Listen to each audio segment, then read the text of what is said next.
Abayina sente mu Equity Bank nga gwe wali ogikozesezzaako oba ng'okyagikozesaako. Eno video nkusaba mukwano obeere nga otwanukula mu bwangu ddala otubuulire ensonga ezigenda mu maaso ku Equity Bank entuufu. Ddala kituufu bannayuganda sente zaabwe zibbibwayo ku akaunti zaabwe mu Equity Bank. Ddala kituufu Equity Bank ekwatagana n'abakozi abakola munda ne babba sente z'abantu. Si z'abankuba kyeyoboka kubanga si be bantu abasoso okubanga bajja okubanga bakomplaininga kwene ensonga wabula n'abantu ab'obulijjo. Nateekayoko akatambi ku page yange one time long time ago last year omwana we yavayo n'agamba miliyoni 3 okuva ku akawunti ye mu Equity Bank zibadde zivuddeyo era ng'ali mu mulanga ogw'amaanyi ennyo. So saga ndowooza yatandikira awo abantu bangi nnyo ne bava ne batandika complaininga bannange sente zange mu Equity zibuze, sente zange mu Equity zibuze, sente zange siziraba. Awona ne wavayoko n'abantu abamanya nga ba Franka Gashumba bano ba Frederick Lugonvu ne bavayo ne bagamba nti munnange sente ziba tezibuze baweeyo akabanka katono zijja kubanga zidda. Era ne tukitegerako nti zino banks zimanyi okwewola sente z'aba clients baabwe ne bazikozesa ate era ne bamala ne bazizaawo like any other bank kubanga nkimanyi banks ezisinga zonna zikozesa sente z'aba customers. Ekyo nkimanyidde ddala every bank does it. Naye is it true nti sente zino zibira permanently gone nga tezigenda kudda oba nedda? Kati naawe mwena abakozesa Equity Bank tubasaba mubeere nga mukomenti nga gwe Equity Bank ogisanzeemu buzibu ki? Equity Bank eyina buzibu ki? Igwe bw'omanyi nga gwe omuntu nga ovuddeko ebigambo nti boogedde kino adita avudde n'ayogera kino ABCD ebyo nga bivuddewo. Twagala gwe ng'omuntu as a customer otubuulire ebyo by'otubuulidde bisobola okutaasa omuntu omulala, maybe your friends, maybe us, maybe your children, maybe anyone else asobola okubanga ayagala okugenda mu Equity Bank nalaba akatambi kano nagamba Equity Bank bagamba mbyekola bweti ne bweti kanjireke kagende ku bank endala. Yenze Sheila Adita following channel ya Feno ne ku page gye tuli ku Facebook kwe tuli tukozesa Sheila Adita page jango twegateko wane nonno bambi tukusaba okwate ku notification bell buli video gye tuteekayo akadako kajja kuba kakutegeza nti nno waliyo video empya. Commenting videos eno if you find them interesting obango ina kyozifunamu oba kyozigamu commenting tumanye kikyolowooza twegateko ofukomo kuba members kweno channel yaffe.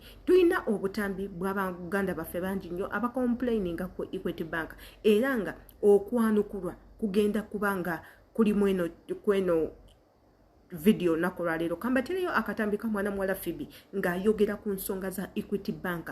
Bwe munaamala okukawuliriza ate era tubaleetere akatambi k'omwami omulala eyavuddeyo nga yeemulugunya ku Equity Bank nga bwe tulinda gwe nga gw'omuntu oyina experience ki kweno bank. Katugendeko mu katambi ka Phoebe. Okay, this message goes to Equity Bank. I've got a lot of messages in my inbox saying, Phoebe, please talk about Equity Bank. Please, Phoebe, my money, my what? I don't know what's wrong. Simanyi kikigenda maaso. Nze nga nze ndi mu Equity. Sinaba kubeera victim. Naye neeralikidde olw'obusente bwange. Njana bwogera. Bwesaagala bubulewo. Kale n'obwabalala. Kyensaba kiri kimu Equity. You can fix this. I know. Kiyinza okuba nga waliwo omuntu ayagala obbasuulira erinnya waki naye ng'enkola zammwe zibadde nnungi ng'omuntu ajjayo akasente waakaagalidde ate Equity esangibwa everywhere nga kwegamba it is easily accessed. Osobola okugyayo sente zo ng'oli ne Equity agent like oba nkugamba eki naye ate bino ebyokubulawo bubuzi because ekintu kibaddewo ekiti nti singa omuntu agezaako okugyayo sente zange nga simanyi nfuna message wano ku simu yange ne kati zibula bubuzi. Naye omuwala omu yabadde victim abanoonyezaako ne bamukolako n'agamba akasente ke kamaze ne kakomawo. Kati eriyo abalala nga bali eyo nga sente zaabwe zaabulawo bubuzi badde abalungi aba Equity tusaba mutunemu eyo ensonga. Kimanyi Equity kino ekintu kigenda otuukawo nga kyasensera babatandika mpola omuntu yenna abafufugaza nze bwe ngamba abatandika mpola ekintu kino kigenda nga kisensera mpola kati kijja otuuka kigwe bugwi kiwulidde omuti nga bagulira eno munda bugwe bugwi obwo obuntu obutono obwo katusaba ekitongole ekyo bataase eggwanga lino sente baleme kusibanga zibulawo bwezityo. Yes, messages zinsindikirwa talk about equity noyo mwana eyakaaba nagaba ne Phoebe. But thank God bamuyambyeko equity agent yataka kazungu nako. Nenga kyekyo omulanga nkutuusiza bakadaama akasente kammwe kagenda beerayo tekagenda vayo because I'm really getting a lot of messages. Withdraw my money, withdraw my money. I'm like, a lot of money. Ata you withdraw, atenzi twalere. I'm like, no, I can't even withdraw somebody's money. Somebody is saying, please withdraw my money, zijeyo. I'm like, what? Sesigana wa Uganda na wanganda. Abada trusting a bank and then nari kungamba withdraw. But please help us. Make us be secure with our money. Kuba kati nange wana kabanka kenina kalika. Akakatambi kavudde wa mwana mwala Phoebe indowooza mwena mumumanyi bulungi nnyo muze mumugoberera. Phoebe si ye muntu avaayo n'amala googera just like that wabula avuddeyo n'akomentinga kweno ensonga ya Equity Bank. Phoebe atutegezeza n'atugamba nti abantu bangi nnyo naddala banku bakyeyo abavuddeyo nga beemulugunya ku Equity Bank era ne bamusaba abeeko kyayogera ekigenda mu maaso ku Equity Bank era ye enziramu ye gy'abazzeemu yeeyo ye nga omuntu she has never faced any problem mu eyo bank wabula abawaddeko ebyo ebitono byamanyi kati nno not being a victim tekitegeza nti n'ekintu tekiriyo ate era ne wonoobeera victim tekitegeza nti abantu abalala bagenda just giving up just like that. Naye nga fena tukimanyi nti ennaku zino eno banka zaffe eze Uganda not only banks organizations zonna ezisinga money organizations, school organization, transport organizations, government organizations byonna ebintu byafuukafuuka biri togge just like that, so anything can happen. Ate n'ekintu ekirala, one thing I want to ensure you people nti n'abafere bangi nnyo mu banka bangi very many oyinza okwesanga nga sente banka si yezitwala nga abakozi bamu si be bazitwala naye nga waliwo abarondalinga money okuva mu bank. Ekintu ekyo gye era kyali kintuuseko. Katugendeko mu katambi k'omwami ye akakasa nti nno Equity Bank eyina obuzibu when it comes to money. Tugenda laba akatambi ako nsubiramu akalabako dda naye mugenda kugumamu kubanga inkakomyezaawo tweyongere twejjukanye biki ebigenda mu maaso ate era tukomewo. Olunaku lwabadde lwa jjo mbadde egambye wulira mu ŋŋambo nga simanyi nti oba bituufu naye olunaku lwabadde lwa jjo obusente bwange bwe bwaggiddwa ku akawunti yange eya Equity Bank. So nga before amawulire gayitinganakoko ku social media kuno nga Equity Bank nga ebulankanyiza essente z'abaclients baabwe. Nk'owoola oyo yenna bwe gy'oli bw'oba olabye vidiyo eno bw'oba olina essuubi oba ng'obadde opulaninga kugulawo account mu Equity Bank sooka olindeko. Simanyi oba kiri mu sisitimu yaabwe, simanyi oba be bakikola, simanyi oba sisitimu yaabwe bagihakinga, awo siyinza kulimba. Naye bw'oba osobodde ng'osobola oluusi okuwithdrawinga akasente ko kajja ku Equity Bank kikole mu bwangu kuba kiruma nnyo okupatikanira ku kyeyo n'otuyana n'otuuka okudda Uganda nga tolina ky'olinawo nga baakubba obusente bwo. Abantu bano engeri gye bakikolamu kaŋŋamba oba abahakinga sisitimu yaabwe bakudirectinga olumu ku Facebook ne bagamba musimanya balina bye bakolegana nabo oluusi okukyusanga pins ezo mubeere begendereza nnyo kasita babagamba ku kintu ky'okukyusa pins zammwe.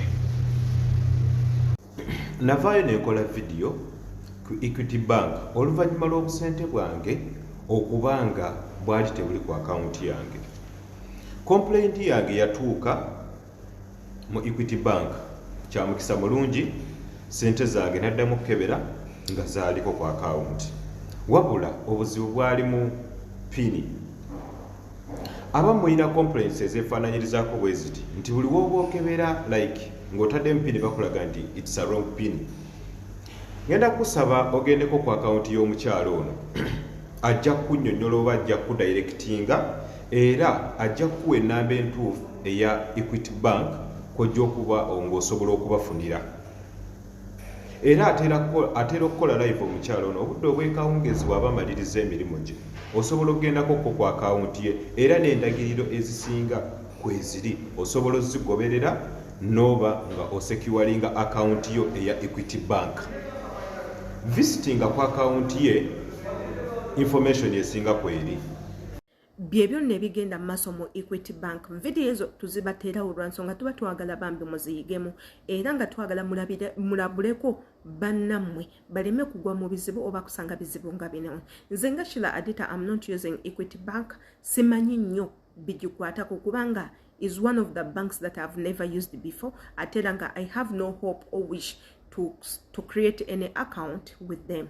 Lwansonga it's not easy and affordable for me. Zenina banks zenjagala okwatagana nazo kubanga nze zendudde nga ndaba era nga ndaba engeri gye bakolamu emirimu gyabwe mirungi era nga I wish everyone asobola okubanga abakozesa. If you want siri mukubira any bank kalango era nga I'm not beefing any bank, no, kubanga nze mbawa just the experience yange ng'omuntu. One thing for sure I want to ensure all Ugandans nti ebintu by'okubba ssente mu banka bituufu, not only in Uganda but worldwide. Abantu bangi nnyo babba ssente, bascammers bangi they are ever online nga babba ssente okuva mu banka nga bakozesa air money okubba mu ssente mu banka z'abantu era nga they have apps zebagulawo ne batandika okuba nga bayisizaako ssente ne batandika okuba nga bafererako abantu okubabbako ssente okuva mu banka zaabwe.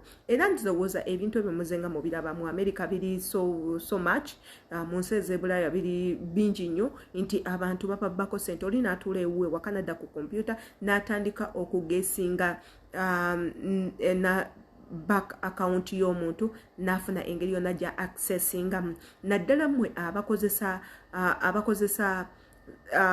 banka nga naye musobola gye accessinga ku simu. So ekintu kyangu nnyo ekyokukubbako ssente. Ate n'ekirala tulina abantu bangi nnyo naddala mu Uganda nga babeerawo kumpi ne ATMs nga they wait for people, bateeka mu chip mu machine and they wait for people who are able to use the machine. Nojja n'oteeka mu kadi oyo inserting your pin to open up your account. Kati pin eyo nebeera copped kwako ka chip bo ne bajja n'addamu buzeekuzaamu pini nga ssente azibbako zonna. So ebintu ebyo byonna bisoboka. Nze Adita bali banzibyeko ssente mu Bank of Africa naye nga siba Bank of Africa kuba ssente zabbibwa ku ATM era n'omuntu eyazibba he was captured on camera naye twamunoonya n'okubula n'abula nti abantu abo weebali bangi nnyo so basobola okubba ssente. Ate kati ennaku zino tekinologi yajja ssente mu banka bazibbayo not only in Uganda, gende Nigeria kiri so common era tekikyaliko omuntu yenna akaba. So